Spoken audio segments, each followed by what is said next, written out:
Assalamualaikum warahmatullahi wabarakatuh. Halo teman-teman, gimana nih kabarnya hari ini? Semoga kita selalu diberikan kesehatan dan perlindungan oleh Allah Subhanahu wa Ta'ala. Amin amin ya robbal alamin. Nah, dalam video kali ini saya akan menjelaskan mengenai strategi atau metode pembelajaran ekspositori. Ada yang tahu nggak nih apa itu metode pembelajaran ekspositori? Kalau belum, saya akan menjelaskan sedikit nih tentang metode pembelajaran ekspositori. Oh iya, sebelumnya saya akan memperkenalkan diri terlebih dahulu. Halo, perkenalkan nama saya El Fatimatul Zahro dengan nomor induk mahasiswa A1D51917. Saya dari Program Studi Administrasi Pendidikan Fakultas Keguruan dan Ilmu Pendidikan Universitas Jambi.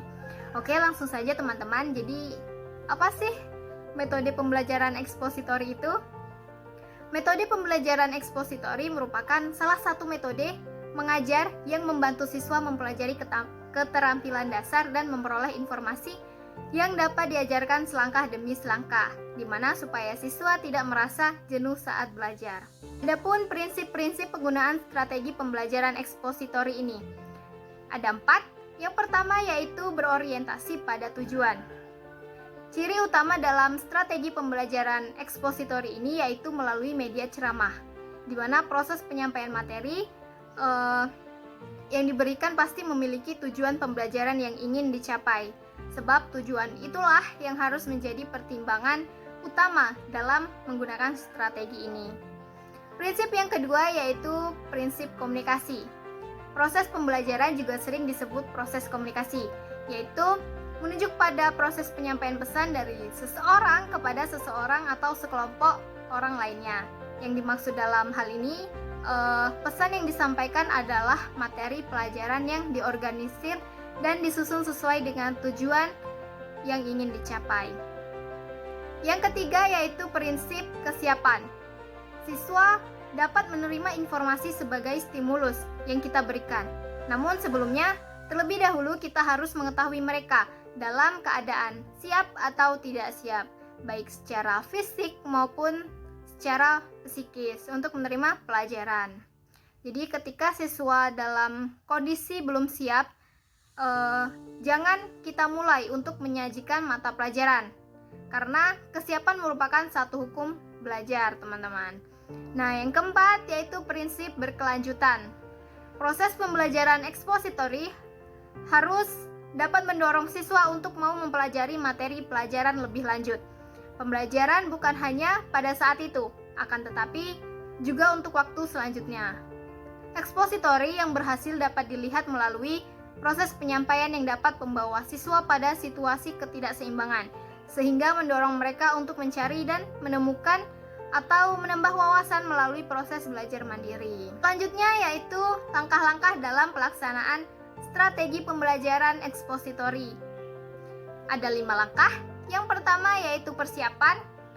Persiapan merupakan langkah yang sangat penting. Keberhasilan pelaksanaan pembelajaran dengan menggunakan ekspositori sangat bergantung pada langkah persiapan. Tujuan dalam melakukan persiapan adalah yang pertama, mengajak siswa keluar dari kondisi mental yang pasif. Yang kedua, membangkitkan motivasi dan minat siswa untuk belajar. Yang ketiga, merangsang dan menggugah rasa ingin tahu siswa dan tujuan lainnya. Kemudian langkah yang kedua yaitu penyajian. Penyajian merupakan langkah penyampaian materi pembelajaran sesuai dengan persiapan yang telah dilakukan. Yang harus dipikirkan oleh guru dalam penyampaian ini yaitu bagaimana agar materi pelajaran dapat ditangkap dan dipahami oleh siswa dengan mudah. Kemudian langkah yang ketiga yaitu menghubungkan. Langkah korelasi adalah langkah menghubungkan materi pelajaran dengan pengalaman siswa atau dengan hal-hal yang memungkinkan siswa untuk menangkap keterkaitan yang dimiliki. Kemudian langkah keempat yaitu menyimpulkan. Menyimpulkan tahapan untuk memahami inti dari materi pelajaran yang telah disajikan. Langkah penyimpulan adalah langkah yang sangat penting dalam strategi ekspositori ini. Kemudian yang kelima yaitu penerapan. Langkah penerapan ini merupakan langkah yang penting dari proses pembelajaran ekspositori. Sebab melalui langkah ini guru akan dapat menyimpulkan informasi tentang penguasaan dan pemahaman materi pelajaran oleh siswa. Materi selanjutnya yaitu kelebihan dan kekurangan dalam strategi pembelajaran ekspositori. Kelebihan dari strategi atau rencana pembelajaran ekspositori yaitu dengan menggunakan strategi atau rencana pembelajaran ekspositori ini, guru bisa mengontrol atau memeriksa urutan dan penguasaan materi pembelajaran. Dengan begitu, dapat lebih mudah mengetahui sampai sejauh mana peserta didik memahami materi.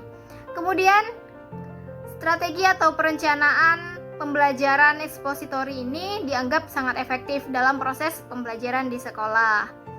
Kelebihan selanjutnya yaitu strategi atau rencana pembelajaran ekspositori selain efektif juga dapat membuat peserta didik lebih mendengarkan materi pelajaran, juga sekaligus membuat peserta didik bisa melihat atau mengobservasi materi yang disampaikan oleh guru.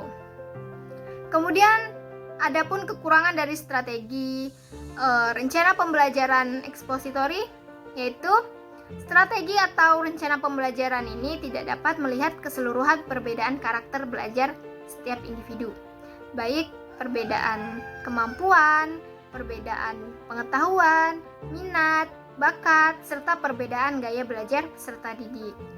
Kemudian strategi atau rencana pembelajaran ekspositori lebih banyak diberikan melalui ceramah atau penjelasan guru, sehingga sulit dalam mengembangkan kemampuan peserta didik, seperti kemampuan sosialisasi hubungan interpersonal antara peserta didik yang ada di lingkungan tersebut. Oke teman-teman, mungkin hanya itu yang dapat saya sampaikan. Kurang dan lebih saya mohon maaf, dan semoga penjelasan saya tadi dapat bermanfaat. Saya akhiri dengan wassalamualaikum warahmatullahi wabarakatuh. Sampai jumpa.